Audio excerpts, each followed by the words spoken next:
வணக்கம். டேட்ஸ் வந்து எல்லோரும் சாப்பிடுவோம். ஆனால் இந்த மாதிரி வந்து சாப்பிட்டு பாருங்கள். டேஸ்ட்டும் சூப்பராக இருக்கும். அதே நேரத்தில் வந்து பார்த்தீங்கன்னா நல்லா இன்ஸ்டண்ட்டாக நமக்கு வந்து ஒரு எனர்ஜி வந்து கிடைக்கும். இப்போ நம்ம ட்ராவல் பண்ணுறோம், இல்லை குழந்தைங்களுக்கு வந்து ஈவினிங் ஸ்நாக்ஸ் வந்து பண்ணி கொடுக்கணும், என்ன பண்ணலாம் அப்படின்னு யோசிச்சிங்கன்னா இந்த மாதிரி செஞ்சு கொடுத்தீங்கன்னா கண்டிப்பாக வந்து விரும்பி சாப்பிடுவாங்க. உடம்புக்கும் வந்து ரொம்ப நல்லது. நல்லா வந்து எனர்ஜெட்டிக்காக வந்து இருப்பாங்க. பெண் பிள்ளைங்களுக்கு வந்து கண்டிப்பாக அது கொடுங்க. ரொம்பவே நல்லது அவங்களுக்கு. வாங்க இது எப்படி பண்ணலான்னு பார்க்கலாம்.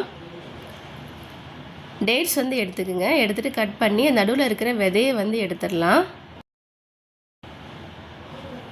விதையை எடுத்துகிட்டு இதே மாதிரி வேணுங்கிற அளவுக்கு டேட்ஸில் இருக்கிற விதையை எடுத்து ரெடி பண்ணிப்போம்.